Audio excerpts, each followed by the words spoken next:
Welcome to the Holiness Today podcast. On this episode, I have a conversation with Dr. Carla Sunberg. Dr. Sunberg currently serves as General Superintendent in the Church of the Nazarene. Before her election to this vital role, she brought her leadership and academic insight to Nazarene Theological Seminary, where she served as its president. Her career is marked by a deep commitment to service, including more than a decade as a missionary in the former Soviet Union, alongside her husband Chuck. They also provided oversight for the East Ohio District of the Church of the Nazarene as co-district superintendents. With a background that also includes time as a registered nurse and as a published author, Dr. Sunberg brings a rich and multifaceted perspective to her ministry and leadership. In this conversation, we discuss her journey of faith and her recent book, The Christian Life. We're so grateful for her time and excited to learn from her experiences. You were born in Germany, and you've lived in Kansas, Nebraska, Idaho, California. I'm probably missing several others. Missouri. So Texas. Where's home? Texas. Where's home for you? Do you have in your mind when you think of your childhood home? Well, I list 3 places as my hometown: Frankfurt, Germany, Moscow, Russia, and Kansas City. So it depends on what part of my life. Yeah. Yeah. So being born in Germany to missionary parents, being born in Germany, you were in Germany, and then you moved away when you were 8. Is that my understanding? So what was that like early on? Did you kind of, you were seeing the mentorship? What was that? You were being mentored by your missionary parents. I was sharing this weekend. I was at a women's retreat with some Hispanic women, and I was just sharing with them about, in many ways, sort of the trauma of moving to America. Because back in the day, missionaries didn't come back here to America all the time. So the first time I ever came to America, I was 2, turning 3. And then I only came back on a second trip then 4 years later. So I was 6. And so I had visited America twice in my whole life before I had to move to America. And so moving to America was a really traumatic event for me because it wasn't home. I did not know this place. And I still remember the day we left Germany, and here I am, a little girl standing in the Frankfurt airport. I still can see my green coat that I had on. I'm clutching my little doll, and the German people are standing there singing, "God be with you till we meet again." And I felt like my heart was ripping out of my chest because I was so scared about where I was going. And, and even little things like, even though my parents spoke English, I did go to an English speaking school, but all my life was done in German, really, all the rest of life. And so there were a lot of nuances, even about English language, that I didn't necessarily know. It's a crazy little story, but my brother wanted me to help him sell greeting cards when we moved out to California. And he told me I had to go to every house on the block, and I was afraid of my brother. And there was this sign at this house that said, "Beware of dog." Now, in Germany, if there was a dog that was going to be bothering people, it would say, like, "mean dog" is what the signs, So if you literally break down that sign that says, "Beware of dog." So I'm standing there, I can still see myself contemplating, what does that word beware mean? So I'm thinking, okay, it means to be aware there is a dog, but that doesn't define what the dog does or anything like that. And my brother says I have to go to every house on the block. So of course I go in the yard. And then of course I learn what beware of dog means, but I still remember that so distinctly because, and people thought, well, she speaks English, she ought to know these things, but you don't if you're not immersed in the culture and stuff. And so coming to America, there was so much that I had to learn. And, still there are whole blocks of American cultural time, television and that kind of stuff that I was not a part of. And so my husband teases me about the things that I don't know or the jokes that I don't get because they just weren't a part of my life. You didn't contextualize that at that age. So do you have no accent when you speak German because you were there at such a young age? Are you like, when you speak it, do they think that you have no American accent or anything like that? I think nowadays they think maybe I have a little bit of one, but when I was younger, I mean, I could get away with not having an accent at all. All of us kids, we spoke German like Germans. And then, and that really helped me when I studied Russian because I don't have an American accent when I speak Russian. And when I'm asked, are you from Poland? Are you from Lithuania or something like that? Like they know I'm not purely Russian, but they think that I'm Eastern European. So I think I'm getting pretty close. So I think that's pretty good too. You'll have to remind me of my Cold War history. Frankfurt was in the area that was the American section. It all became Western Germany, but was that where the American air base was in Frankfurt? Is that, am I understanding that correctly? I think Yeah, Klaus told me that, so I'm trying there to were a lot of air bases around Germany. right there. That was the Rhine-Main Air Force Base was there in Frankfurt, and yeah. So I mean, definitely, I grew up during the Cold War. That was very much what defined me and my life. The Berlin Wall was started and built 6 weeks after I was born. And so my father used to travel to Berlin to start work there and stuff. And he would come home and he would tell stories about watching people jump out of second story windows to get out and to, or people that would look around their house and realize, okay, if I'm going to leave, I've got to leave today while I still can get to the other side. So, for most of my life, my passport said that I was born in West Germany. That country no longer exists, Yeah, so now it yeah, just says Germany. So that's kind of weird too, that the changes in this world. Yeah. yeah, for sure. So coming to California, what was the biggest culture shock for you? So you were 8, 9. How long I did was you guys live in California? We only lived there 13 months, and it was it was 1969, and it was a traumatic time. It was like kind Yeah, of the head of the hippie kind of era. yeah. So what was so traumatic was even like, I don't know, it was the clothes that people wore and people were barefoot. And I remember it being warm at Christmas time and we were so sad. We wanted German Christmas and it was just nothing like it. I mean, it was okay. I mean, most of our life revolved around church and that was always really positive, Hmm. and church always made you feel at home. But public school was a challenge. And the other thing is we had gone to what we call DoD schools, Department of Defense, Hmm. um, and they were really good schools. And at that point in time, the California schools were pretty much behind, and so they kind of didn't know what to do with us kids. All of us were much further advanced in our education than the grade level of the kids there. And that's a challenge too when you go to school and it's all boring to you. My my brother, who's just 2 years older than me, he was always really advanced in math. And even when we lived in Germany, IBM was already doing work in Frankfurt Hmm. and he would take his little class and they'd go down and they learned about punch cards and all kinds of stuff back then. And by the time we moved to California, he was at least 2 or 3 grades advanced in math. Wow. And trying to keep him busy was a real challenge.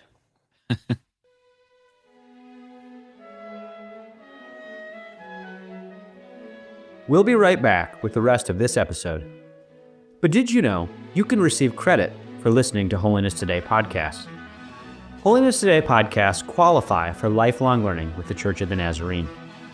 To register for lifelong learning, simply go to learning.nazarene.org.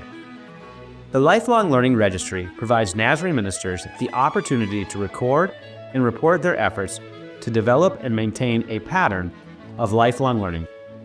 Every Nazarene minister is encouraged to engage in a variety of lifelong learning activities.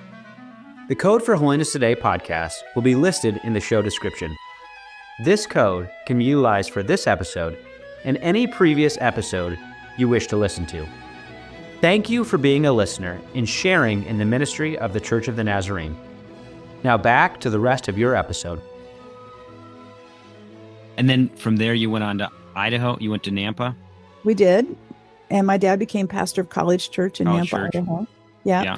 And we lived there 3 years. And, for us kids, I enjoyed Idaho. I really loved it. And I think if any place at that point, Idaho really began to kind of feel like home because Yeah. we lived there for 3 years. Um, yeah. And so very positive. I just remember my dad being the pastor. I had little friends in the neighborhood and Yeah. kind of stuff, and it was really fun because we lived 3 blocks from NNU. And I remember they would flood all those lawns. That's how they water them up there. They irrigate, They irrigate, huh? Yeah, you'd go up there and I don't know, mess around on the college campus, or I'd ride my roller Yeah. skates all over campus and stuff. It was Yeah. great fun. Yeah, But then Kansas started to feel more like home when your dad got the job at the Global Ministry Center. he did. Started to feel more home. It was back at the old headquarters, Hmm. downtown Kansas City. So I was in junior high. Then we moved to Kansas City. So I went through junior high and high school in Kansas City, and I think those are really formative years of your life. Hmm. And my parents became very involved at Kansas City First Church. My dad felt like if we were going to be at headquarters, we were going to go to the headquarters church. And back, so we never church shopped. And I remember the first week that we were here, and First Church was back over at Rock Hill and Meyer, which was down by headquarters. And went down there, and it was like a Wednesday night, and I met the whole youth group, and those kids are still my friends to this day. It was kind Oh, of cool. that's really cool. Yeah. Yeah. And then you went on to Mid-America. So you stayed there for college as well. I Stayed in did. I felt like the Lord called me into nursing. And so Mid-America had just started a nursing program. So I stayed and went to Mid-America. Yep. So for you, being the daughter of missionaries and church leaders and pastors, did you ever separate nursing from ministry, or did you just view that as the same? I mean, going into nursing was going to be a form of ministry, or did you ever separate those two? Did you always feel called that, yeah, God, this is how you're going to use me now? Or what did that look like growing up? Actually, I always felt like I had a call to ministry. Hmm. But in my years of growing up, women clergy had become almost extinct. They were down to 3%. And so I don't recall ever hearing a woman preach when I grew Yeah. up. I did not even know that that was an option. And if Hmm. somebody was going to be a preacher in my family, surely it would have been one of my three older brothers, right? Not the little girl. And so I always felt called to ministry, but I literally felt like I had to marry a preacher if I was going to get to be in ministry, Yeah. you know? The nursing thing was something completely different. I wanted to go to college, and I thought that I would study music and maybe do music ministry or something. I'd been very heavily involved in music in high school. I played flute in the marching band. I played the oboe in the orchestra. I sang in like three different choirs. I mean, it was a big part of who I was music. So I thought I would study music. But it was before my senior year. It was in my senior year, the Lord began to really deal with me. And I had been talking to my mom about entire sanctification. I said, this, I keep hearing this talked about at church and stuff. Um, and I said, Mom, I want to understand this entire sanctification more. And we would have conversations. And then finally one day I remember her saying to me, maybe you need to pray that God makes it clear to you what it means for you to be entirely sanctified. And the more that I prayed about being entirely sanctified, the more I felt like the Lord was asking me to become a nurse. Now, you have to know, I did not want to become a nurse. That was Yeah. not my plan. Um, and I passed out in high school doing a little blood test in my science class. I mean, I hate the sight of blood. I don't like gross things. And I remember really arguing with the Lord and saying, there's no way you want me to become a nurse, because that would just be ridiculous. But I finally, and I was 18 years old, I remember where I was. And I remember the Lord kind of saying, you've been praying about being entirely sanctified. It means I need every bit of you. And that Hmm. includes you being willing to become a nurse. And I thought, you've got to be kidding. But finally, I gave God everything. I said, I don't even understand this, Lord. I don't even know why you would want me to become a nurse. But if that's what you want, I will go to college and I will study nursing. And so I gave God everything. And I still remember it was an incredible sense of the presence of God and Him infilling me. It was something else. And I went to college and I became a nursing major. And I got to college the very first day at Mid America. They had, we're part of that end of the baby boom, and there were too many students, and they had to put us in a room. And so I ended up with a roommate I wasn't supposed to have. And it was this girl from Wichita, Judy, still my good friend to this day. And in my room is Judy, who is a brittle diabetic. I mean, God puts a diabetic in Yeah. my room with me. And the first week or two of school, because she's adjusting to the food and all this stuff and her insulin, she actually goes into diabetic shock, and her blood sugar drops early in the morning and she begins having seizures, and she's in my room. I'm like, what in the world? and this other girlfriend from her church comes and runs and says, we've got to get sugar in her. And we do. And we get, and so suddenly it becomes part of our routine that we're going to watch out for Judy and we have to take care of her. And then on top of that, I've got a roommate now who has to take 2 shots a day. And I'm thinking, Lord, you put me in a room with somebody that's going to take 2 shots a day and I can't even stand to watch. Um, by the end of the year, we were sneaking grapefruits out of the dining hall, and Judy was teaching me how to do all of her injections. And I thought that was the grace of God who said, my grace is sufficient for you. You don't think you can do this. I'm going to take you through it. And it was like God just put people and things in the path. And so what really turned out to be interesting is that years later, when we end up being asked to go to the former Soviet Union, which is crazy considering here I am, this kid who's born the year that they're putting up the Berlin Wall, and I'm terrified about that. And then God wants me to go behind that wall. And for years, the reason we got visas was because of Nazarene Compassionate Ministries, because I was a nurse. I could take my husband with me. Yeah. That's really cool. And God knew that the whole time. Yeah. And so that yes to God was 12 years before I ever moved to Russia. Yeah. And I mean, it was way before the Berlin Wall even came down. Like you would not even have known that was going to happen. Yeah. So did you meet, was Chuck at seminary? Is that how you met him? Because he went to Olivet, if my understanding is correctly. So was he at seminary when you guys met in Kansas? Is that how that worked? Yeah. Yeah. So, it's kind of an interesting story. As a matter of fact, we were reminiscing about it this morning, and he was talking about how, he's 5 years older than I am. And he went to Olivet and met a gal and thought they were going to be married and come to seminary. And none of that worked out. It didn't pan out.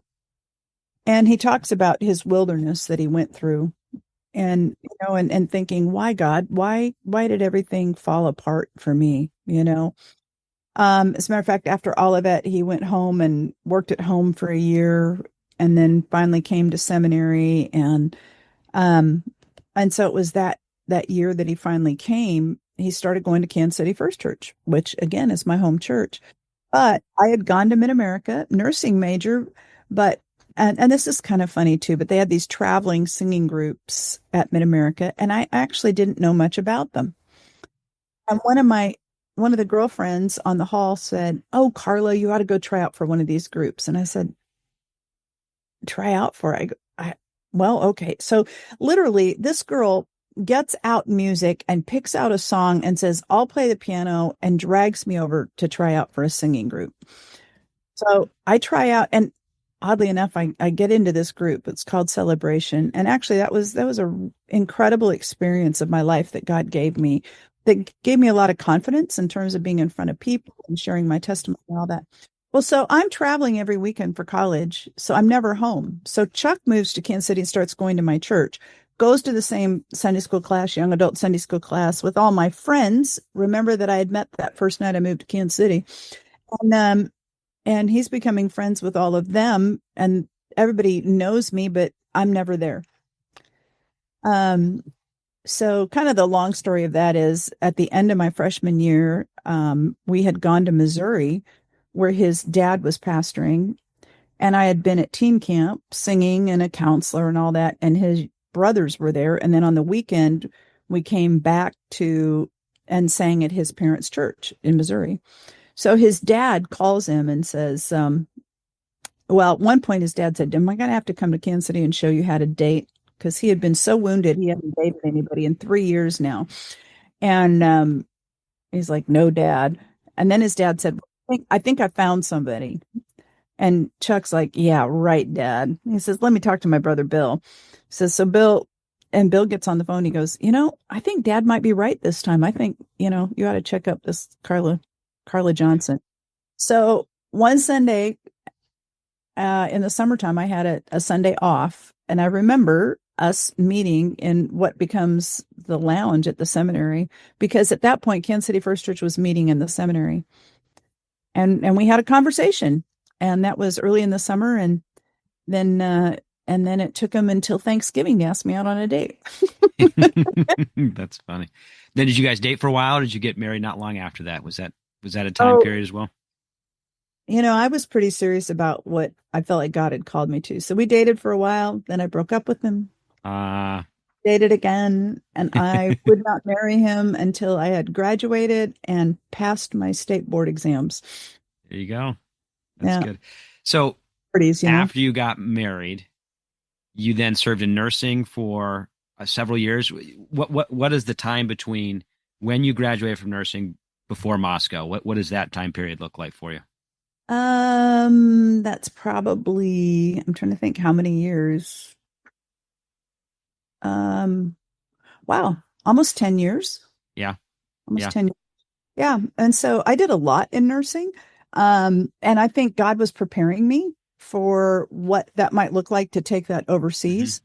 Honestly, I never liked hospital nursing. That shouldn't surprise you from my Yeah. story that I told. Um, but the Lord opened all kinds of interesting doors. While we were in St. Louis, where he was Minister of Youth and Music, I worked for St. Louis University Medical Center for the Occupational Health Department. And that was kind of a new department. And I did all kinds of health and wellness programs for big corporations. I worked for Anheuser-Busch. I worked for Lockheed. I was with the Lockheed people the day that the shuttle blew up, and some of them had actually worked on the shuttle. And that's one of those memories that you have. It's like, whoa, I was with them that day. Um, I I ended up being the health and safety officer at a toxic waste cleanup site. We moved to Austin, Texas, and I became an allergy nurse. And after being an allergy nurse, then I became a supervisor in a home health agency. And I had 150 employees working for me at that time. So, by the time I was 30, I had 150 people working for me. I Wow. had all kinds of experience. And especially, I don't know, I was a nurse, but I was actually good at administration too. Hmm. So, um, always ended up sort of running things. Yeah. And then during that time, did you feel that God was giving you opportunities in the local church to encourage you to be in leadership in the local church? Were you getting, was that being realized more and more during that time?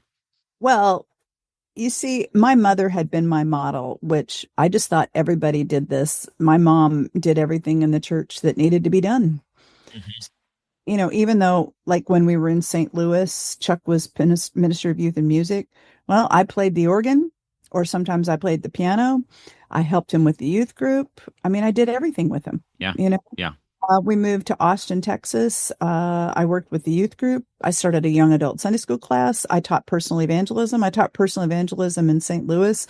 I did all the personal evangelism calls. I, even though I worked, I felt like the reason I had this nursing job was to supplement the fact that we could survive financially. And nursing pays Yeah. pretty well. One point I worked half time and I made twice as much as Chuck did. So that was how Yeah. that's how we, but I just felt like it was a supplement so that I could be in ministry because I always felt called to ministry. There was never a time I wasn't in ministry. Even back at Kansas City First Church when Chuck and I were dating, I was the NYI president. I was on the church board. I mean, I was Mhm. always in ministry, just not formally. And now I go back and I tell people, I say, you need to look and see who God is calling. And sometimes it's God's daughters. Because I said, if my brothers would have done what I was doing, the church would have given them a local preacher's Yeah. license. Yeah. But nobody thought about giving it to me because I was the girl. So I just did all the work without it being formalized. And something you said earlier to add context for our listeners, you said at the time that I was getting into high school and college, the Church of the Nazarene had gone down with women in ministry to 3%. I catch your meaning in that. From my understanding, I'm not going to give you the percentage. You probably can get it for me. But early in the founding of the Church of the Nazarene, it was significantly higher with women in ministry, is my understanding from things I've talked to Stan about and Rich Housel. But I don't have the numbers off the top of my head. But there was a dip downward during your moving into high school and college, if my understanding is correct on that. Yeah. I mean, early in the Church of the Nazarene, we reached nearly 30%, 30. Okay. Yeah. which was, so think about that. So we had 30 to this. 3 is significant. Yeah. Yeah. And so I really feel like what happened at my era was kind of the end of that early era. So instead Hmm. of women being called into ministry, we were watching them just die off, right? And we had Nina Gunter. But even during the years that I was growing up, she would have been in missions. She wouldn't have been out necessarily as a, not, she's not presented as a preacher or a pastor during that time, or at least not in the world that I was in, right? Because she was working with my dad. He was in global mission. She was in NMI, and all that. So, yeah. So I have to be careful to say, I did hear like Mary, oh, now why did her name just slip away from me? She was head of NMI as well. She'd been the missionary to China. Mary Scott, Yeah. Dr. Mary Yep. Scott. I heard her preach and stuff, but it was like the only women that I really heard were the ones that were in missions. You didn't see like a woman that was pastoring in a church or something like that. And kind of the post-World War II world and the family and all that, the church allowed itself to really be informed by culture. And so, that's why we saw that decrease of women in ministry. What's really interesting is that there are a number of women my age that are in ministry, but we are all second career. So what happened was kind of a revival of women being called to ministry in the 1990s, but all of us had started out doing something else. So through these, I would imagine also, and maybe I'm imputing emotion to you and thoughts to you that are not there, so my apologies, but feeling that way, there was probably a frustration, maybe not a frustration, but you spent a lot of time observing. I could see you being someone that, yeah, I could do this, but I won't step up and do, just spending that time. How did God kind of teach you to be, you're a very observant person, but did God kind of encourage that? Do you feel like that was growing during that time where you were kind of, I don't want to say behind the scenes, but it seems like that's kind of the situation that you found yourself in through that time period where you were seeing everything, but you maybe didn't get the opportunity to get up there and lead it all the time. You were doing it in work, but in the ministry, especially being the youngest of three older brothers, you kind of get the opportunity to observe people doing it wrong ahead of you. I guess I'll put it that way. Did you feel that a little bit kind of growing up and then going through all the way up to before you went to Moscow, kind of that time period being something where you were inputting a lot of data, a lot of information was going into you as you were looking at it all and whatnot? Probably, but I would say probably my whole life I had been. Yeah. Yeah. And again, I'm going to go back to my mother was this incredible role model. My mom had a degree in Christian education. And at one point in time, my mom was the director of children's ministries at Kansas City First Church. And that was back in the season that she wasn't called a pastor and all that. My mother, I still have people come to me today and say, when I was in seminary, I worked with your mom at First Church, and she's probably the most incredible children's pastor I've ever worked with. Yeah. So my mom was this model of, what, you just do it. If God has called you, you just do it. And I'm going to be honest with you, during those years, I didn't think about the formalization of it. I just thought, I'm just called to be faithful and to serve God, and this is who I am.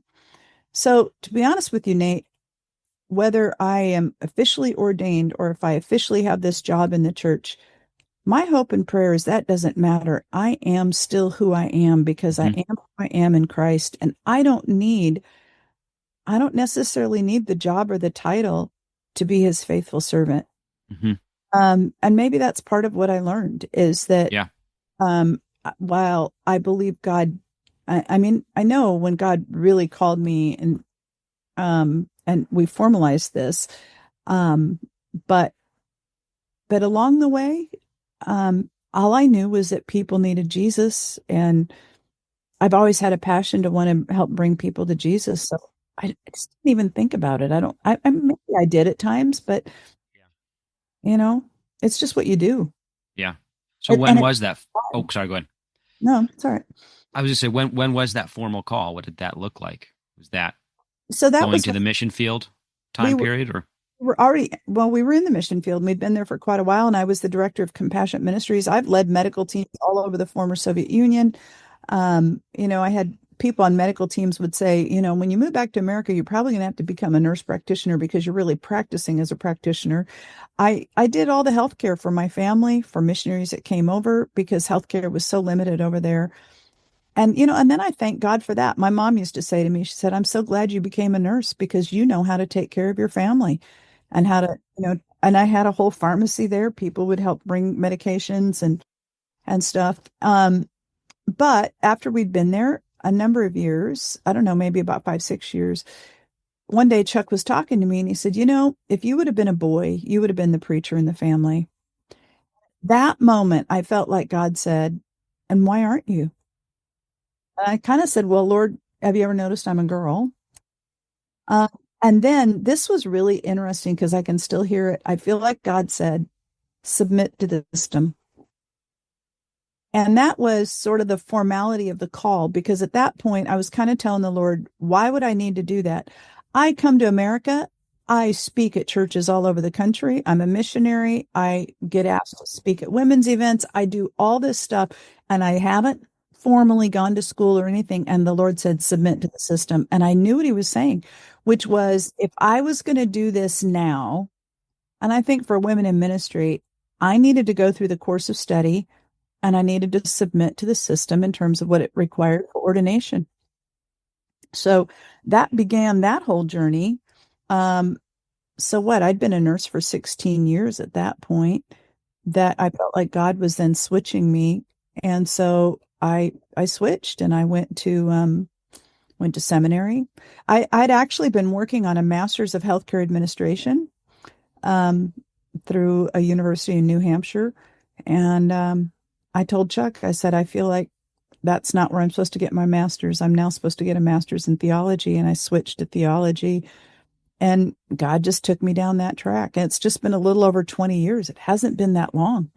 Again, it was a major shift. But I have to say this, God doesn't waste anything. And there have been a lot of times that I've said, I'm really grateful that I was a nurse first.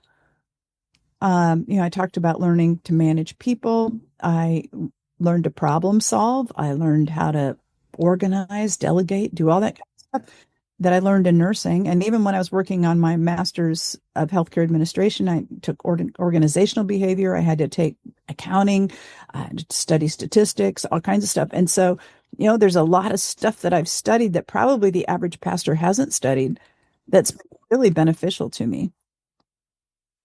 And so that was during your time in Russia, or that was after Russia that you felt that more formal calling? Oh, that was in Russia. I was actually working on that master's by distance with New Hampshire. Okay. Yeah. While I was in Russia. And no, that was halfway through our time in Russia. And at that point, Chuck then said, I need you to kind of bring those administrative skills into organizing this theological education. And so we brought another nurse over, Roxanne Alexander came over, and she took over what I was doing with NCM. And then I took over the theological education piece. And part of that was that we wanted to develop a Russian-speaking faculty, native Russian speakers. Our regional director, Franklin Cook, had told us, he said, I don't want you to imagine that you're going to do missions here the way that we've always done it in other parts of the world. He said, we've been in India for more than 100 years. He said, I want you to imagine you have 10 years to build the foundation. And he said, and then if the doors closed and you couldn't be here, would you have established a foundation that could be built upon? Well, part of that was we thought for pastoral training for the future, we need to have Russian-speaking faculty. So NTS reached out to us and helped to develop a really wonderful program where we brought students twice a year that were native Russian speakers to go through NTS to get their Master's of Arts in Theological Studies. So I came with them. And they've become some of my dearest friends. We all went through seminary. We lived together at King Conference Center. We went through seminary together, and that was a terrific experience. So, what was that like? Going back a little bit, when you felt, how did that look? How did you feel the call to Russia? How did that all manifest? And probably some scary feelings there too. Thinking, I grew up in Western Germany and the United States, and we're going into the behind enemy lines. But what was that like? If you could share a little bit about that. Well, that was interesting. It was 1991, and we were in Austin, Texas, pastoring. And actually, we were having a great time. This little church that we had started with about 30 people that wasn't doing very well had grown to nearly 200 by then. And just really amazing people coming to Jesus and just seeing great stuff. And so we had traveled from Austin up to Fort Worth for the evangelism conference, which was the precursor to the M conferences. So we were attending that. It was in October back then.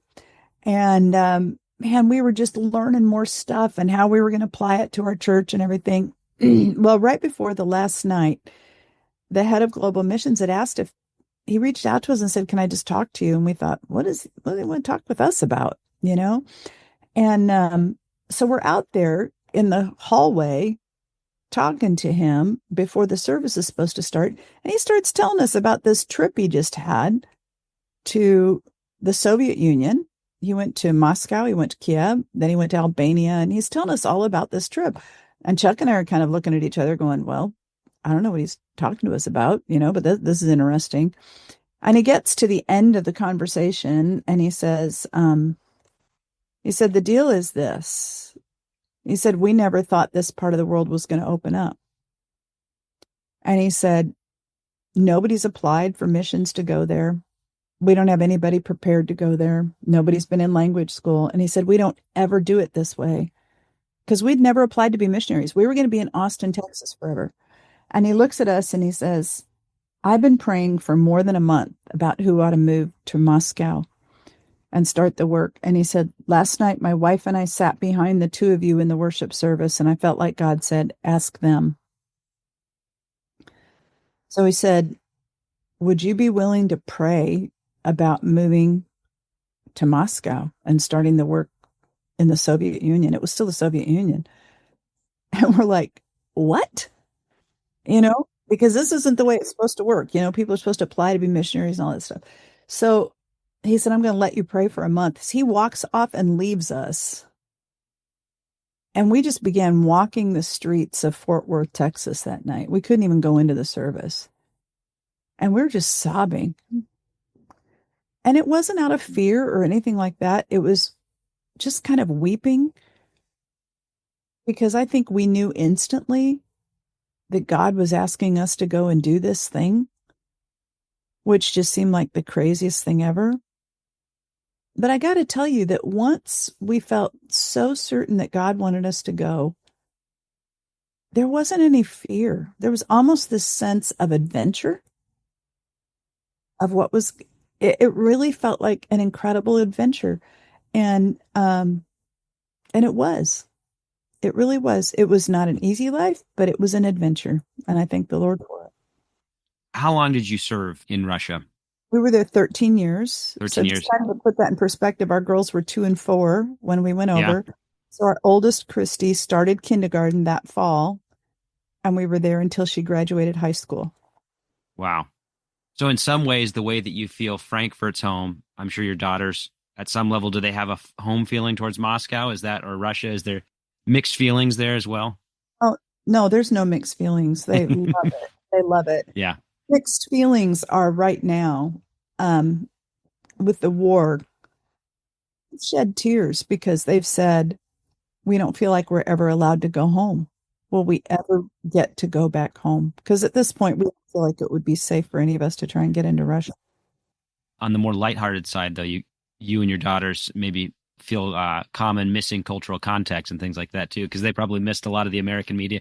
Or was the American media getting into Russia at that point in time? I don't really know. Well, it was, but yes, I mean, there's still this point that you're a third culture kid. And I told my girls, I said, I kind of feel sorry for you because you were raised by a third culture kid, and then you're a third culture kid. That makes you pretty, disjointed from the culture. Well, I'm gonna jump into your book, The Christian Life, which, if I'm understanding correctly, it's following paragraph 33 and 34 in the manual. It's more of a hermeneutic on those a little bit, or an explanatory notes, kind of going through those a little bit. 28 and 29. 28 and 29. Did I? Okay, I'm definitely gonna have to correct that. I must be looking at something differently in there. But so in there, and again, we can jump around that, but something you said in there towards the end of the book is the importance in assessing entertainment, which I thought was, for me, because I'm a consumer. I love consuming content. But being a second and third culture family, how do you assess good content for our listeners? What are some criteria? Can you give some tangible evidence where you saw something maybe recently or read something recently and you'd say, I'd recommend this. This was good content. Does it feel a little more cerebral, not being feeling like first generation? I mean, growing up in the American culture, does that feel a little more like you kind of look at it more processing through the theology of it? I'll give you an example. My dad, growing up, when we'd watch movies, he'd give a theological breakdown of Fern Gully and things like that. Do you do those things when you're watching movies with your I do. grandkids, I your do. I, daughters? I Yeah, remember one time watching one of the Superman movies with the girls, and the theological stuff was just so all over it. And I began predicting what was going to happen next based on the theological content. And finally, the girls are like, "Just be quiet. Just stop." I'm like, oh my word, it's just all over this. But yeah. So I'll do that. Um, in terms of what kind of stuff do I like? I honestly I like stuff that's really well written, yeah, that I love historical context. I like it to be thought provoking. I love a good mystery. I'm going to be honest with you. I don't feel like the writing these days is all that good. I mean, it for entertainment purposes, it's sort of, if I can say, cheap writing. And, so it doesn't inspire me to go watch a bunch of action stuff that doesn't have some sort of a story to go with it. content to it. Yeah, But, yeah, to me, there's got to be really good content. yeah, That's just on a personal level. yeah, yeah. And you talk about in the book the importance, which I felt challenged in that because I do love reading books and watching movies, but really at the same time, you're not turning off your theological brain. You need to assess, is this edifying? Should I be filling this in my mind? Um, so maybe in a tangible way, is there something recently where you thought, I would recommend that? That's actually something I would recommend for someone to watch or read. Do you have anything in your mind right now? I read two books this weekend. I don't know if I'd recommend them or not, because I mean, not in a bad way. I read one called Bad Medicine, and Uh-huh. it was about the corruption within the Alzheimer's research systems of the Ah, yeah, past few years. Talk about, and again, yes, my mind goes theological with it, because yeah. I'm reading this book and I'm thinking, I cannot believe, that greed would allow people to get to a place where they would falsify research records and take humanity on a path that was not going to obtain a cure, or that greed takes us to a place where we want our hypothesis to come about so badly that we put all the funding there. And also, the stories in this book actually about whistleblowers and the cost to them. Honestly, yeah. So it was a book called Bad Medicine, but it deeply struck me, as to the depths that the world will go to satisfy their own needs, and they don't care if they hurt other people. And for those who would seek the truth, what truth might cost them. Yeah, it was a really fascinating I've read. been And hearing more and more about that. And it's so now I'm jumping to another chapter in your book. So I'm gonna throw out another one. But the responsibility of the church to care for obviously the communities that we're in, but not at the same time not being political. But when you read these things as a theologian and as a leader of the Church of Nazarene, you think, I don't know. When I read that stuff, my mind is like, someone's got to do something. Do I need to do something? I get that feeling, but what is that tension? You talk about it in there. You talk about, we're not saying that you can't be patriotic, but that can't be something that is a moral structure over, Christianity. But how do we kind of, as Christians, evaluate that pecking order of how we operate? And maybe that's not political. Maybe you said, Nate, that's just moral. But it seems like everything has become political today, which is kind of sad that that's the existence that we're in. But yeah, well, I mean, I think you have to ask yourself about, do the morals that Christ brings us to, does that mean that we have to help fight in society in mhm, political ways to have some of those things come about? And that I mean, it became with John Wesley, like the issues of slavery mhm, and William Wilberforce, that yep, we can't be doing this. My oldest daughter in England, she works speaking into homelessness in the UK, and mhm, she speaks to a particular type of homelessness in the UK, which is people that live in temporary accommodation. The government's supposed to provide for them. So like, this has really made me think about this and what she's done. Their organization did research that showed that over a couple of years, it was something like 40 or 60 infants died in temporary accommodation. And they looked at why they died. Well, when you get moved into temporary accommodation, there are regulations, and children have to have a bed. Mom has to have a bed, dad, or if it's mom and dad. But an infant doesn't have to have a crib until they're 1. Those babies died because they were in bed with their mom. Okay. So my daughter helped to design regulations for the United Kingdom that every baby in temporary accommodation gets to have their own crib. Yeah. Now, that's going to save lives. Yeah.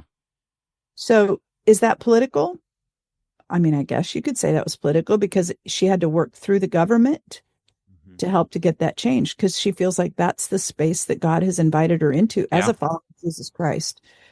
So I think there are spaces. I think the space where it becomes political is where maybe the political party becomes greater than the individual moral issues. So in that moral issue, does it matter which political party that she works with, or is it just such a moral issue that you work on that moral issue?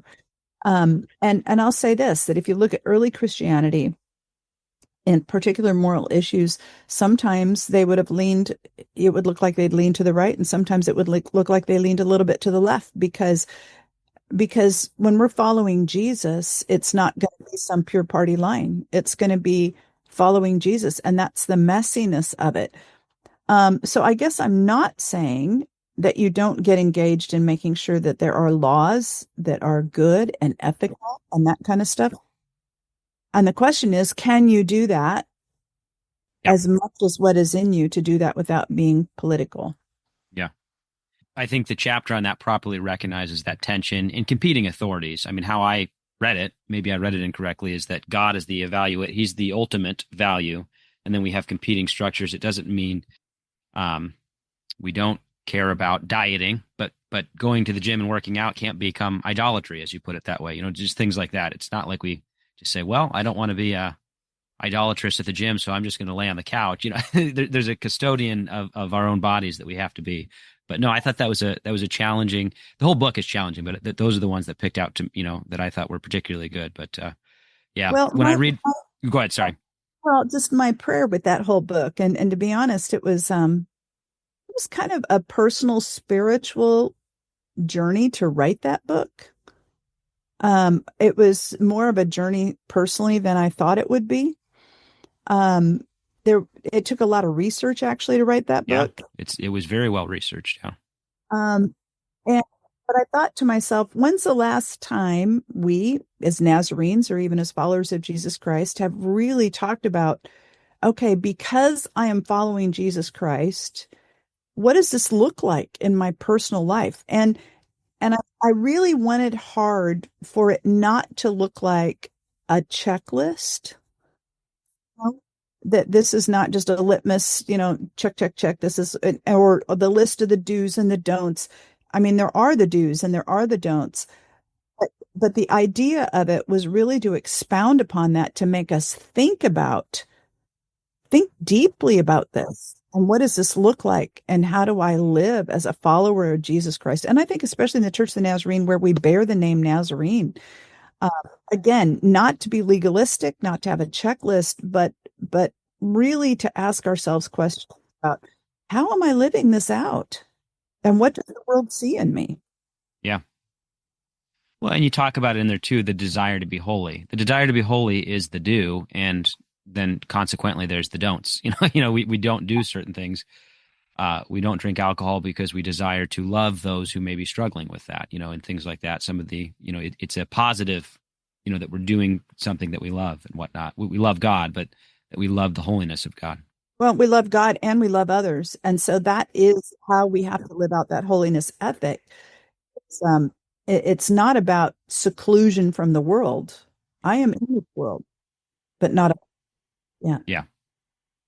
Well, sorry, that was a massive interruption. I interrupted you, but no, I really, we don't have to go every point in detail, but I'm so after if I understood correctly, you were traveling to Kansas City to do seminary work while you were still doing missionary work in Russia, or was it distance program, or how did that work for your education? Because that Yeah, I'm bringing us back. I digress. That was my fault, but that's yeah. fine. That's fine. No, with NTS, they devised, this was kind of an early on distance program. And they devised it for us and the students from the former Soviet Union. So we would come in January and June for 2 weeks, Wow. 2 to 4 weeks, and take classes. And, and then we would do other work while we weren't there, obviously. But no, I did all of my seminary while I still lived in Russia. And so you said that there was Russian students traveling with you. I'm guessing it was all done in English. I mean, was there translation services for some of the Russian students? No, they were all native Russian speakers, but they all had to be able to speak English and do the master's degree in English. So that was a big deal. But they all did it. One of the things that NTS allowed me to do, this was before we had things like Grammarly and that kind of stuff that we have today, Yeah. they allowed me to be the reviewer and I would correct their papers grammatically for them. I was their Grammarly, let's put it that way. So I worked really closely with them because I was helping. I was writing my own papers, and plus I was helping them with theirs. But that's why I think we're all such dear friends to this day. From that group is Svetlana Khobnia, Svetlana and Andrei. And today she has a PhD and she's the head of the Biblical Studies program at NTC in Manchester. Amazing group of students. At that point, then, when you came back to Russia, were you instrumental in then setting up training programs in Russia? Did you work through EUNC? How did that work? Were you a pioneer in bringing? Those were already going on as well. They were already going on. Okay. Yeah, initially what happened is that Kathy Welby helped to set that stuff up. She's brilliant in that area. She teaches at Tribeca. And Kathy Mulry set that program up. She was amazing at kind of the framework and the design of it. And then it kind of really began to grow and expand. So from the time that I started going to seminary and Chuck had then asked me to take it over, Mulry's moved on to another assignment, that we had at one point, we had 250 students in the program in 6 different countries. So that was my administrative skill, When I took it over already, it was, we did end up expanding it to 6 different countries and all these different languages. And I think we had 3 different languages going and 250 students across the former Soviet Union. So, and we were under EUNC. We also had to write our regional course of study, our proposal for the ordination track, that then has to be approved by IGOSAC. So we worked on all of that. All of those things got approved. Yeah, it was quite an amazing program. And today it continues. Yeah. Then were you ordained in Russia or where did you do your ordination at? I was ordained in Russia. Kind of an interesting story, but I was ordained on the Russia North District. My husband was my district superintendent. He signed my ordination certificate. And I was ordained with the very first group of people in Russia to be ordained. I think there were 7 of us that night that were ordained. It was an amazing experience. So then fast forwarding a little bit, but how did God call you back to the States? And was there that same kind of feeling that you had when you were a kid going from Germany to the United States? Were you wanting to get back to the States, or was it something where you thought, God, this again? Or what was that like? And I'm sure for your daughters, it felt you probably could empathize with them and their feelings during that time. Well, remember that Franklin had told us to imagine that you would only be doing this for 10 years. Mm-hmm. And so we were building systems that we felt like we were going to be leaving there. The theological education system, pastors and, training up leaders and all this stuff. So, so we're like in year 12 and there just came some transitions and things. And we just thought, okay, so what does that future look like? Because literally Franklin had set us up that every year you worked yourself out of a job. So you were always training people to do the things that you did, right? So Chuck and I said, we really need to figure out, okay, what does the next year look like? What does this look like? And I think he had more of a premonition of maybe this was coming to an end than I did. But we had decided it was the month of November. I think it was the year 2004. And that we decided that we would pray together every day and read the word together every day. And it was interesting because we had just gotten an email from Dr. Bob Scott, who's the one who had asked us to go to Russia in the first place. And he was talking to us about his studies in Isaiah and how God had been speaking with him. And Chuck and I said, let's study Isaiah together every morning and let's pray together for a whole month, just seeking God's guidance. What's next? And we thought, what's next for the field? And so we did that. However, so many of the passages of scriptures in Isaiah were about the children of Israel coming to the end of their time in exile and it was time to go home. I mean, that's the kind of scripture passages. And I'm like, what in the world? So, you're kind of thinking, what's God doing here? And then at the end of the month, Chuck had gone to Switzerland for meetings with the field directors and the regional director. And he calls me one day and he said, and he and I had read the same scripture. It was a New Testament passage. And it was the scripture. He had heard somebody do a devotional on it. I had read it in my devotions. And it's about Jesus healing the paralytic. And at the end, Jesus says, take up your mat and go home. And we're both like, this is just weird. And that was the last day of November. The next day, December 1st, the phone rang at 6:30 in the morning in Moscow. And it was a district superintendent from northeastern Indiana. And he said, I know we're really not supposed to do this. We're not supposed to call missionaries on the mission field. He said, but there's a church here in Fort Wayne, Indiana that would like to know if you would interview with them to be their pastor. And we're going, what? That had never happened in all those years we were there. And then, God and the way that God works, the next morning at 6:30 in the morning, another DS called us and said, I have a church that would like you to interview with them. Would you be willing to interview with them? 2 days in a row? Like, that's crazy. And at that point, we said, okay, God's telling us we need to go home, but we don't know where. We don't know what to do with these two churches. So then we decided we would just take them in order. It's like, okay, we'll take the one that called the first. And that's what we did. And that's how we ended up in Fort Wayne. Now, I'm not going to say that was easy. As a matter of fact, leaving Russia was probably the most painful thing I've ever done in my whole life. From the time that we committed to moving to Indiana, which was like at Christmas time, we waited for Christy to finish her school year in May and we moved. As a matter of fact, our first day in Indiana was Memorial Day. So, I cried every day for 6 months. I think I grieved leaving that much. I had fallen so in love with the people and the ministry and what we were doing that to leave was the most painful thing that's ever happened in my life. But I knew God was telling us to go. And then getting to Fort Wayne, you didn't do nursing when you got back to Indiana. You started ministry at Fort Wayne. Is that right? Is that if I'm remembering correctly? So the district superintendent, when we interviewed, he did say to them, he said, now they're both ordained elders. And so they're both ordained elders. I don't know what you want to do with that. But the church said, well, we want to hire them both.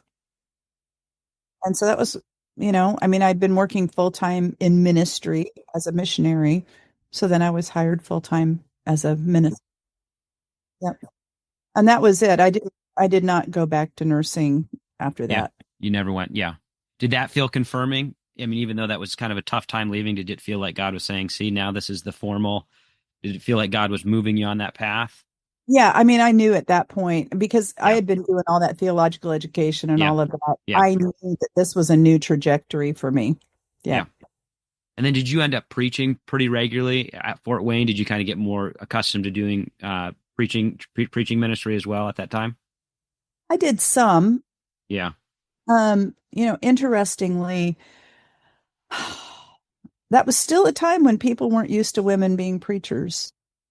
And I remember one Sunday getting up to preach and somebody just getting up and walking out. And so this might sound weird, but we could never publicize when I was going to preach. It would just be, I would get up and preach.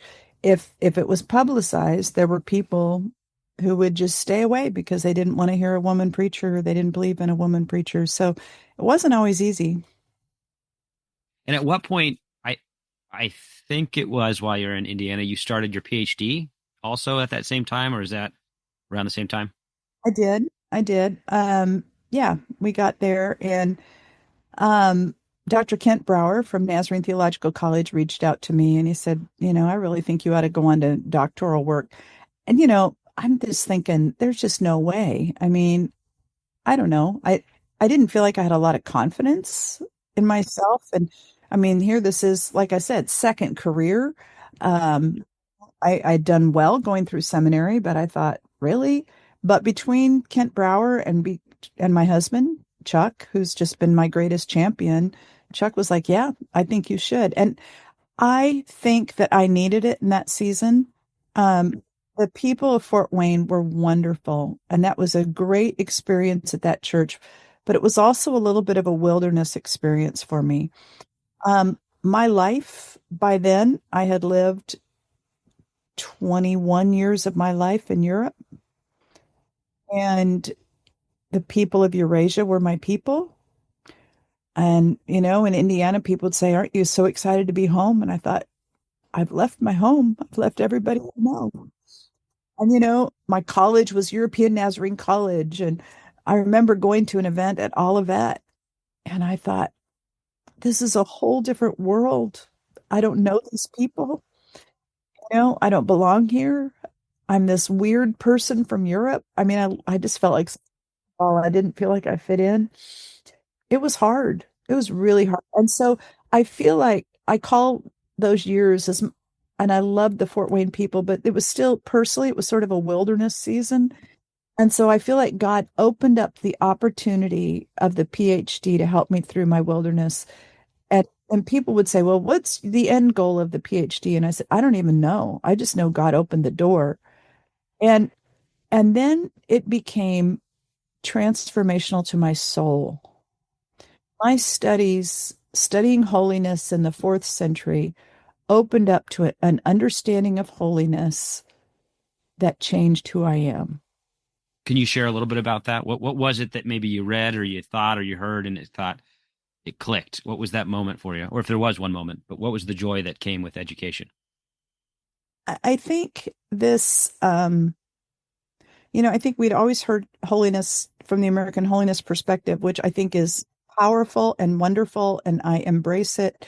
But this was almost like it added a foundational depth to it to understand that Wesley had studied the early church fathers, and maybe this conception of holiness, this understanding of theosis, of the depth of the transformation that could come from participation in God, that was just amazing to me. And looking at the lives of those in the fourth century, what I discovered was that the theologians, which were that, they're trying to wrestle out the Nicene Creed and all this stuff during that time, but they were not intellectual theologians. While they were deeply intellectual, they practiced their faith. And so what they were wrestling with was, how do we put into writing that which we have experienced? And there's a problem that can happen with theology, in that theology can become such head knowledge for people that people can argue and wrestle theology without having had heart transformation. And so what I discovered was a group of people who had had heart transformation, and then they were putting that into language for the rest of us to embrace, if that makes sense. Yeah. Was there anyone, I'm sure they were all wonderful professors, but was there any one professor or advisor or someone leader there that you gravitated to in your PhD studies? Well, my advisor was Dr. Tom Noble. I thought so. I thought it was Noble. Yeah, I didn't want to Also, misspeak again, but also David Rainey, but yeah, the both of them. yeah, And just I have to say this, their personal investment, uh, because they weren't just teachers. They would want to sit and have coffee and have you wrestle with these things and what did this mean? And what might that mean for us? And and Tom Noble's always talking about theology done in service to the church. In other words, this isn't just supposed to be intellectual knowledge. This is supposed to be something that we use that's transformational. And then, and in the book, The Christian Life, actually my studies kind of come out in that. You see examples from Chrysostom um, or actually the concept from Origin of the mirror has been really transformational in my life. I probably will always talk about holiness in that way, and the fact that, to be entirely sanctified, sure, my mirror can be clean, but to make Christ-like disciples in the nations, for me to look like Christ, is completely and entirely dependent upon my closeness to the original. And if we forget that it's about a daily walk of being so close to Christ that he fills up and is reflected in every bit of who we are and what we do, we don't understand it. And Origen, he would call it the life of philosophy, and because he was using that language from his era and people didn't quite understand it, but he was actually talking about a deep life of discipleship. With that, I mean, if I'm not quoting, but paraphrasing. So what you're saying is that the Holy Spirit is that image that's helping us see our blind spots, our areas that, and I don't remember if it was in that chapter, but you talk about being entirely sanctified does not mean that we're not going to have these other great moments of sanctification. God is going to still reveal to us different things that we're doing. Well researched, yeah, it's worth reading, but challenging, to say that you're not done if you're entirely sanctified. God is continually moving you through. Because with blind spots, it's like you don't know a blind spot's there unless you're willing to recognize you might not be seeing the whole picture, and that's a step of humility that's hard for everyone to recognize. But You can be entirely sanctified, but you will have new experiences in life in which you may need more of God's grace and more infilling of the Holy Spirit to get you through that moment. And yep, I talk about the fact that, even I experienced that moment of entire sanctification, but I wasn't married yet. There's a yep, lot about being married that you got to keep putting on the yep, altar. yep. There's a You lot didn't have about kids yet. Yeah, yeah, right, being a mom that yep, you got to keep putting that on the altar. Or there's that person that you work with at work.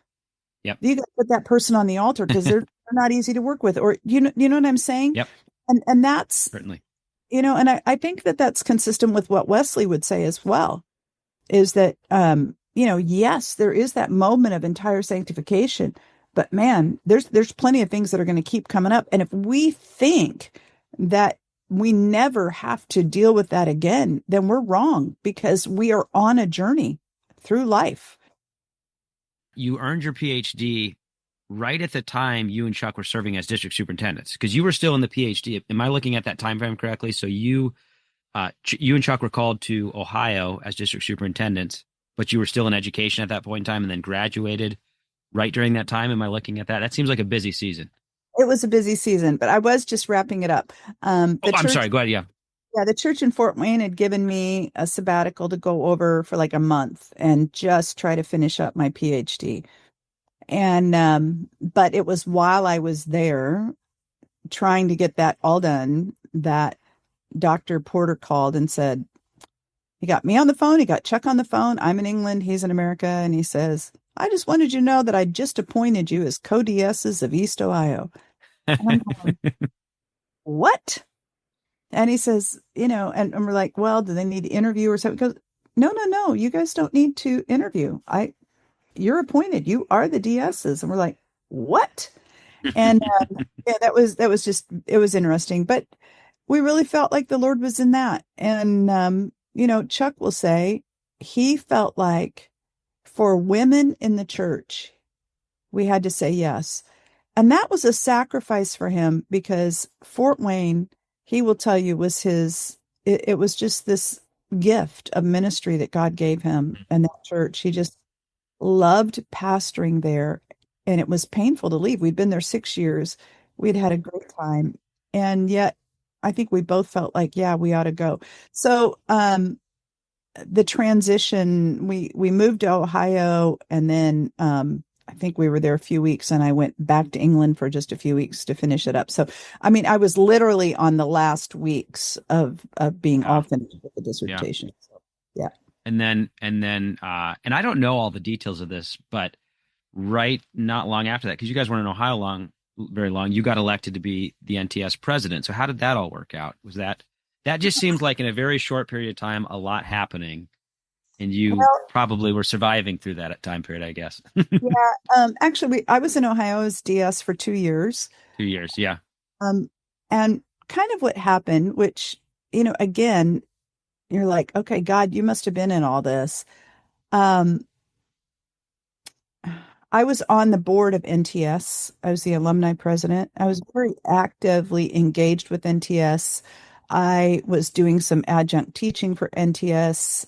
I was adjunct teaching for Mount Vernon, for NNU. I was doing a lot because I was really enjoying that academic world. Part of what happened when we were bringing the students over from Russia was we had to raise money to bring them. That was a significant amount of money, to bring them and to pay for their education and everything. And somehow the Lord helped us to do that and helped to raise money. And that was kind of one of the things that God sort of helped to gift me to do, I guess, during the years. So, this is where God has this sense of humor, right? I'm elected president of NTS 10 years after I graduate from there, which doesn't make any sense. But I had a lot of other life experience under my belt. And I think part of the fascination was that NTS was in a challenging place financially. And I think people thought she knows how to raise money, and I was passionate about NTS because of what NTS did for us. I cannot express to you enough the sacrifice of the professors. Some of them would come to Russia and teach classes over there. They worked on this whole program.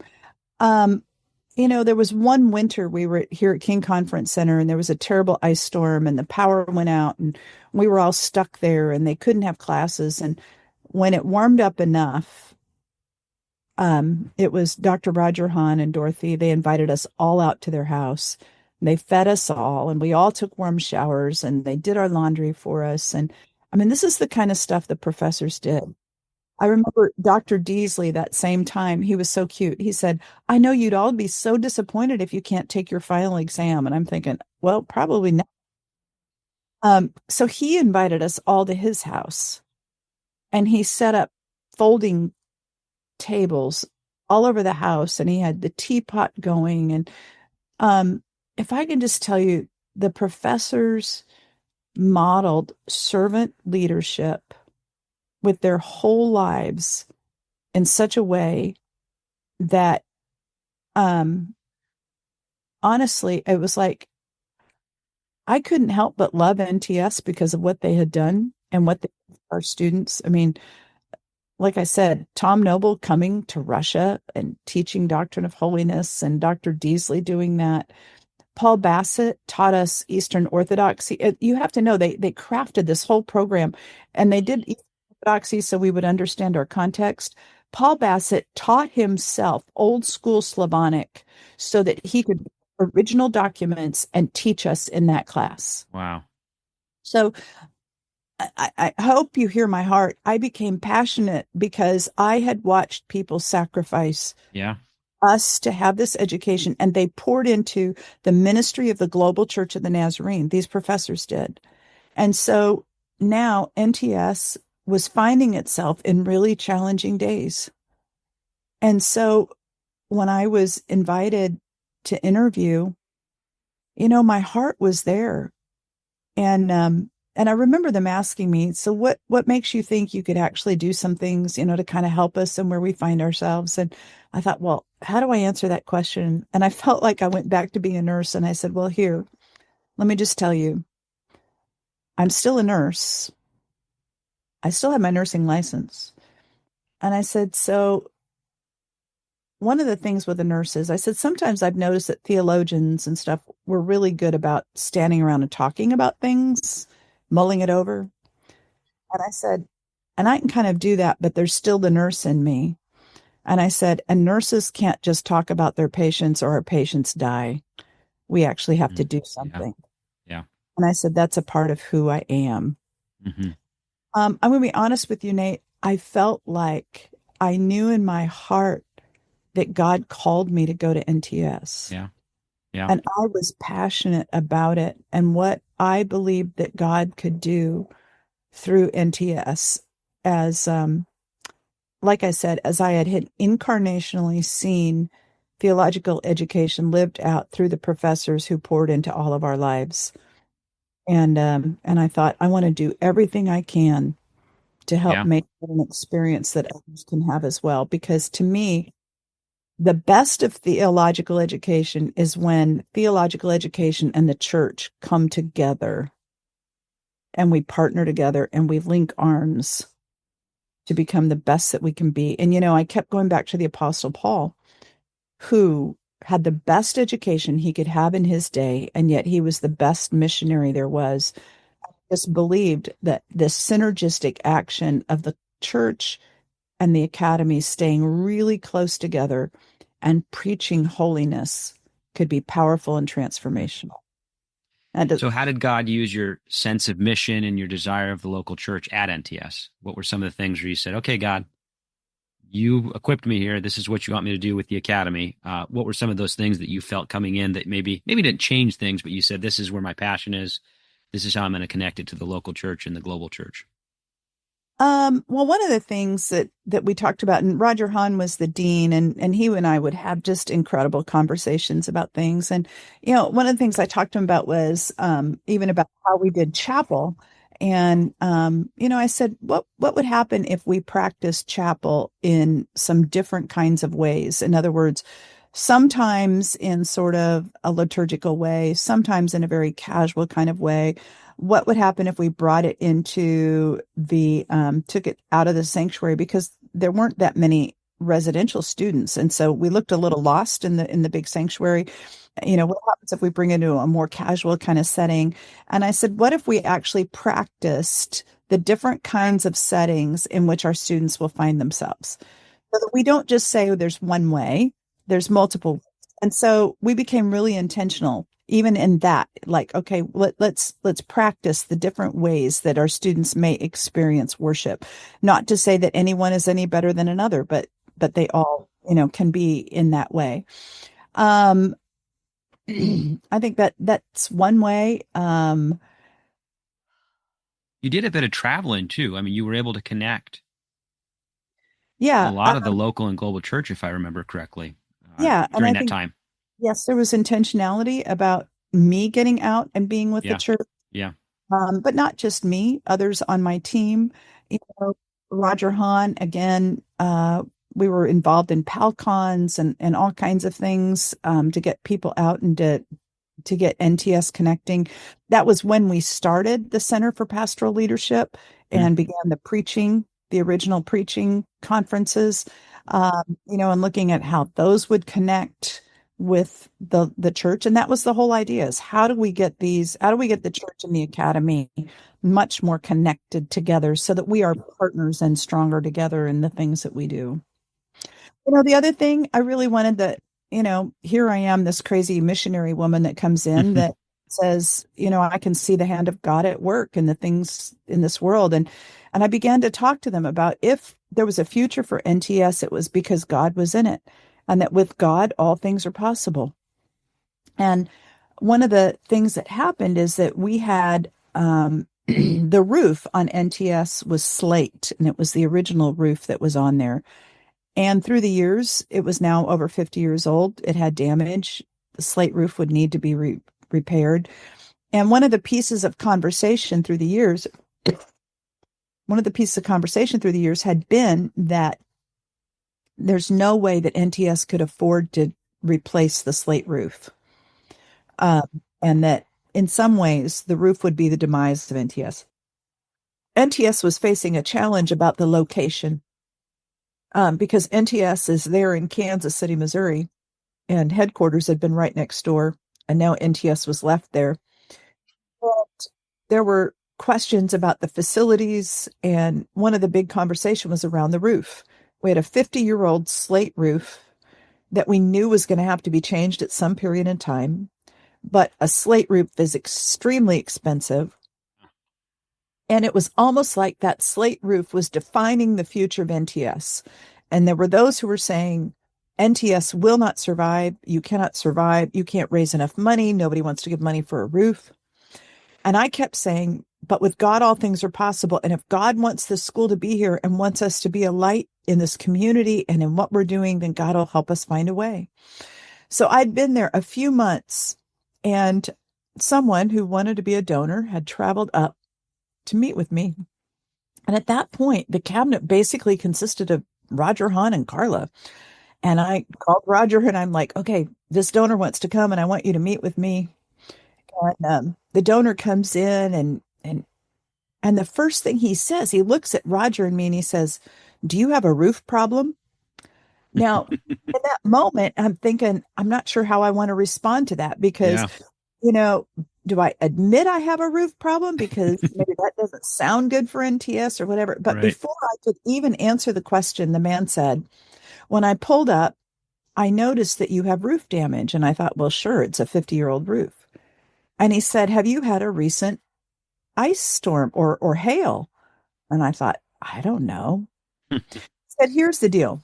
He said, my son owns a roofing company. And he said, they do really big projects. And he said, I just noticed your roof. And he said, would you have a problem with my son looking at your roof and going back and looking at the meteorological charts to see Wow. if there's been recent roof damage and whether insurance would pay to fix your Wow. roof? I'm going, okay. So, to make a long story short, there had been a hailstorm that had hit NTS during General Assembly when David Busick was being elected General Superintendent, and nobody knew it. No one knew about it then. Yeah. And so the insurance replaced not only that big roof, not with slate because they won't replace them with slate anymore, but with a beautiful roof. We got a beautiful new roof over every single property that NTS owned. Then we were able to put solar panels all over the library.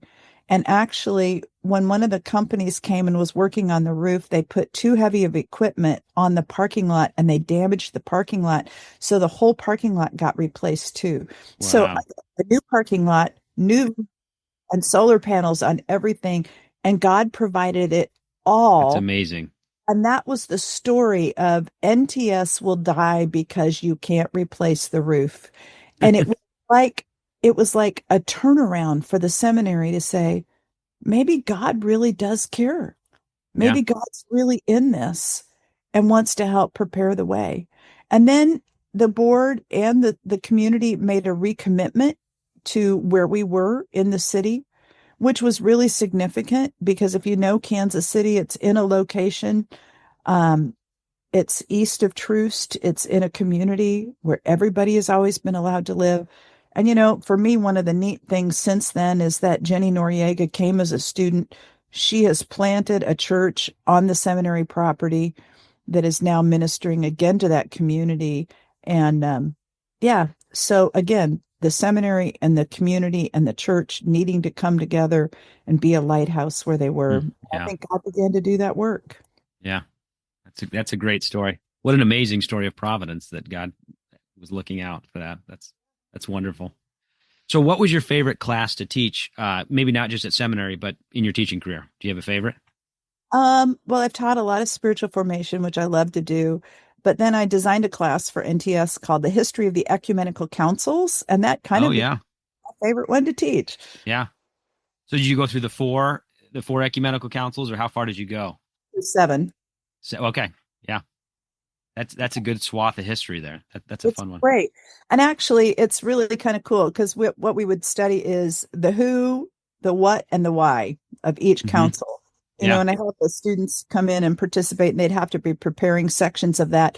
Yeah. And it really begins to set the context, and it also brings you into all that theological development of what's Yeah. happening in the life of the church. But it's also really fascinating to put it into the councils, because you also see the behind the scenes. I don't know, the games that people played and who did what. And hey, we started it early so that so and so wasn't there. And we, all kinds of stuff that happens in the life of the church. And then you also begin to see the divide between the East and the West. And Yeah. the students who took that course, so many of them would say that it just became a real eye opener, and it helped them understand theology better, and it helped them Hmm. understand church history better.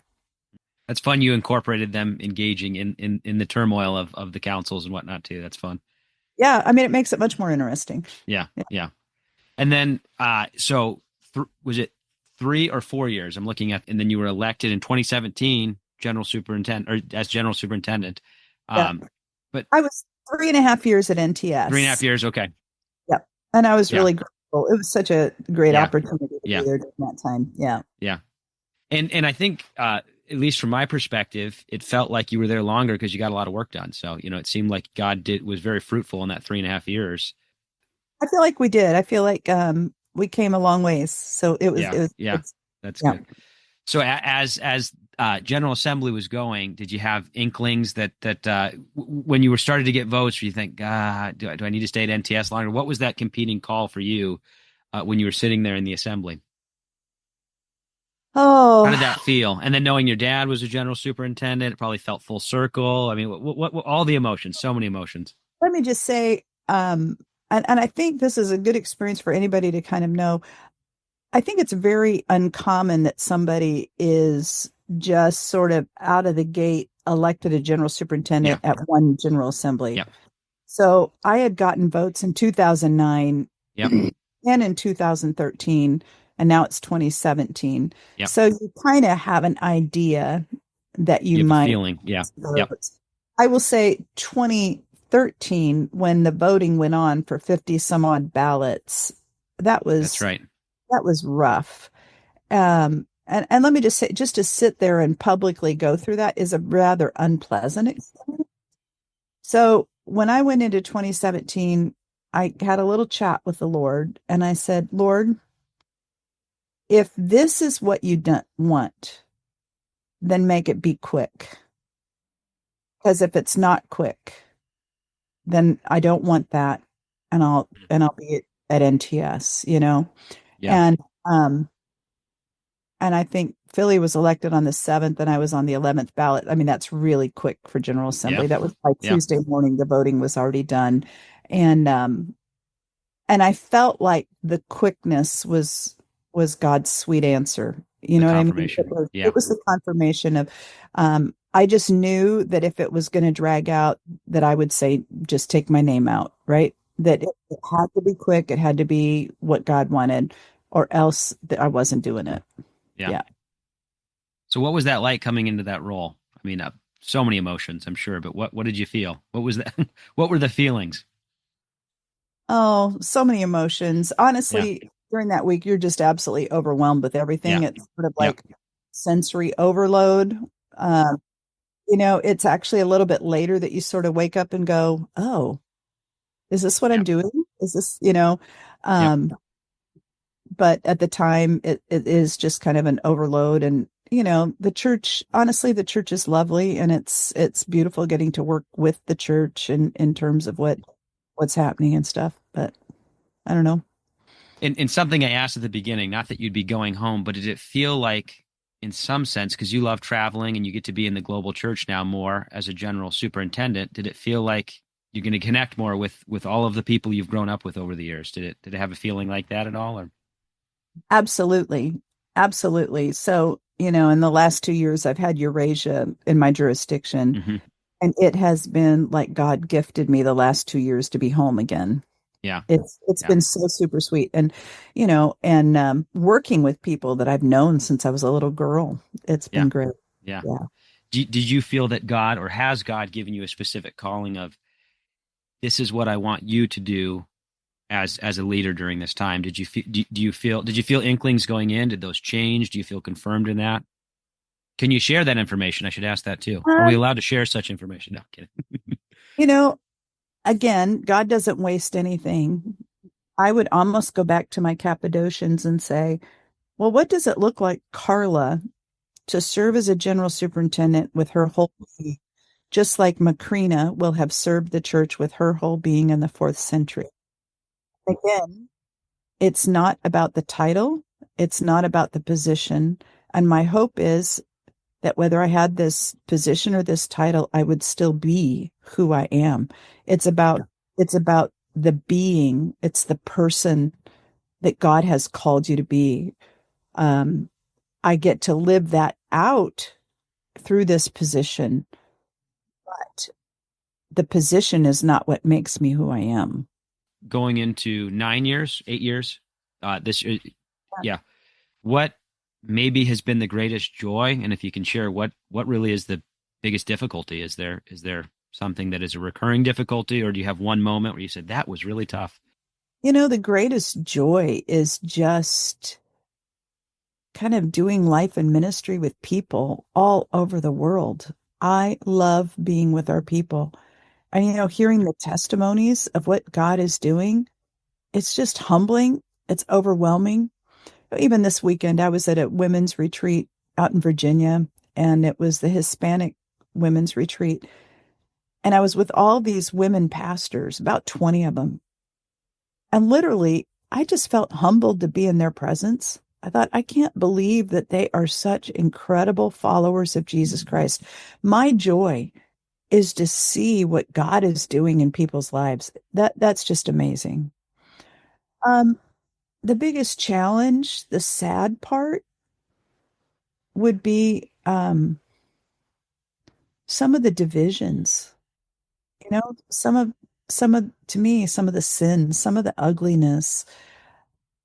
You know, you have to see that. It breaks the heart of God. It breaks my heart.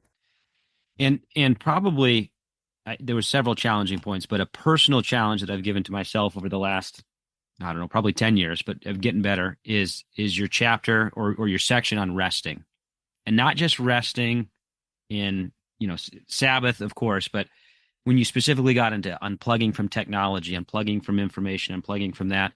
um, you didn't mention that as a challenge, but I've got to believe that's got to be a challenge, getting rest. What does that look like for you in your role? I mean, that's got to be tough, unplugging from not only just the good news, but as you just mentioned, the bad news, because you feel a responsibility that I've got to take charge. But what is that like? Are you able to shut off your phone? Are you able to unplug, or what does that feel like? Well, you write that book, it doesn't mean that I'm good at all those things. Right. Right. I mean, like I said, actually writing the book was a challenge to me personally. Yeah. No, I could see it being so. Yeah. And I think I was even preaching to myself about what does that Yeah. unplugged space look like? I'm really trying to do better, to be much more present with family and others. Um, and having to think about that really intentionally. What Hmm. does that look like? This week, I'm leaving for a couple district assemblies up in Canada. I'm going to take my 8 and almost 10-year-old granddaughters with me. And so that's my unplug. And, I'm going to do fun things with them. And I Yeah. think I need that as much as they do. And so That's that's great. kind of the intentionality of those kind of things. Yeah. I think another thing that Chuck and I are both trying to do is the intentionality of when we are out and about, of spending time with people, being Yeah. present with people, Yeah. um, reaching out to old friends along the Yeah. way. Let's go out for dinner or let's spend this time. It's, I think the older I get, the more I'm realizing time is really slipping by, and Mm. it shouldn't all be about work. That's for sure. It needs to be about relationships. Yeah. Well, and then you talked about Kairos and Chronos, and the importance of specific time, the recurrence of time, but then those special moments of time. Uh, Personally, a challenge for me as well, just making sure I'm embracing the little things because life's happening so fast. Yeah. Impressive. Are you now? I can edit this if I'm not allowed to share this, but I heard from the grapevine that you're going to check out Prince Edward Island. Are you going to go through the Anna Green Gables areas? Is that did I hear that correctly? Yeah, yeah. So with the girls, that's part of the reason I wanted them to go. They've been reading Anne of Green Gables, and Yeah, I thought yeah, this would be really fun for them to go yeah. see the home of Anne of Green Gables. And so actually, and this is the beauty of being part of the church family. I want them to experience that. So the district out there is excited that they're coming with me, and we're going to do district assembly, and we'll do a Sunday morning service, and then we're going to drive over on Sunday afternoon to Prince Edward Island, and then they're actually having a Sunday evening service with all the churches from Prince Edward Island coming together. Oh, that's cool. That'll be Yeah, Sunday night this week, and we'll have a service there with all of them, and then Monday I can take them around to see the sites, the Anna yeah, Green. Yeah. yeah. One of my professors, I'll have to send it your way. Said the best meal he's ever had in the world was on Prince Edward Island. I can't remember the top off the top of my head, but I'll send you the place that he ate at. So I think it was some sort of restaurant there. So on that note, but do you have a specific way you like to rest? Is there certain things you like to do to rest or to unplug? You have patterns of rest, Um, good Patterns cup are of hard. coffee, walks, things like It's that, or it's cups of tea. yeah, yeah, I love to walk. I like to listen to some podcasts. yeah. When I travel, I'll listen to audiobooks, and then I play little silly games on my phone.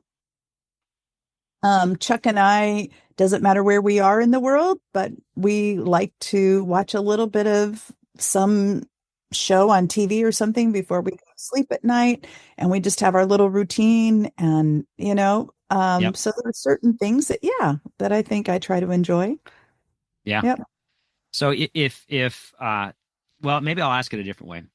Have you now been to every continent? Have you done there's like a certain term for it. Did you ever make it? Have you gone to Antarctica? Have you I have been to not been to Okay. Antarctica.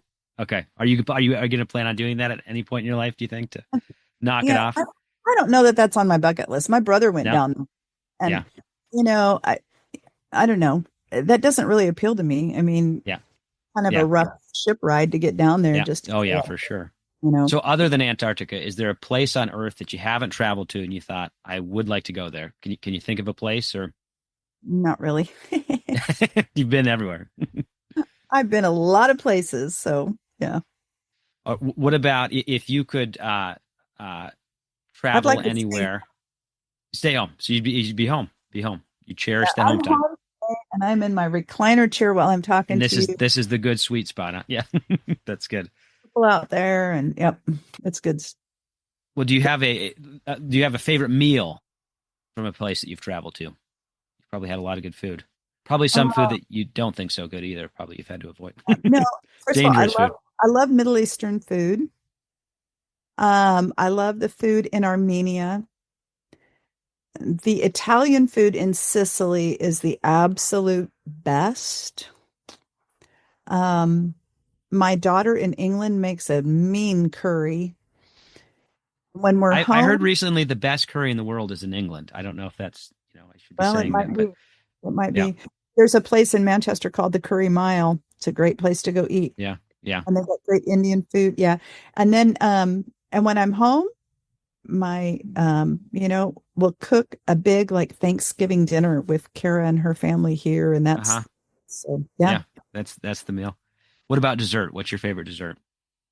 I'm a chocoholic, so I love anything chocolate. So I don't know if I'd say I have a favorite dessert. I really like ice cream. I Yeah, love, go to Culver's at night and get a little yeah, concrete mini with peanut butter sauce and Reese's peanut butter cups in it. That's yeah. awesome. Yeah. I sometimes feel unless the dessert has chocolate, I didn't have dessert. I'll still eat it, but then I still need some chocolate at some point later. So I know I do finish it too. up. So I have little stashes of good European chocolate here in my house, just little Uh-huh. pieces. Yeah. And so if I don't have that, as a matter of fact, I had some with me on my trip this weekend. It's like I just have to have my little piece of European chocolate and I will be good. Doesn't take much, but I just need a little bit. I've just got a couple more questions for you that I know our listeners want to hear. What character in the Bible do you identify with the most? Or what character in the Bible would you want to sit down and talk to the most, other than Jesus? You can choose Jesus, but then your second choice. I've never really thought about that.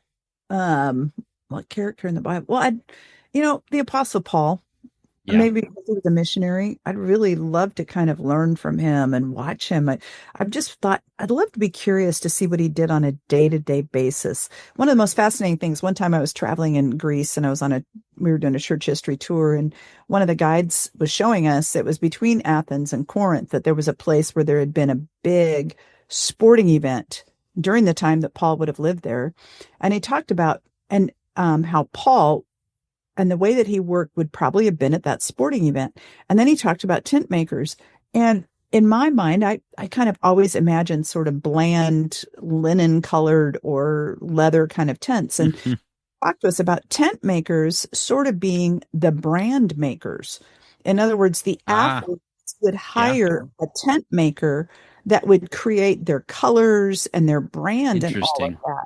And I Yeah. never thought about that. So I'm thinking, okay, so like the tent and the flags and all of that. And they said, so at these sporting events would have been a place that Paul would have been right in the middle of it all Yeah. because he would have been one of the tent makers for the athletes.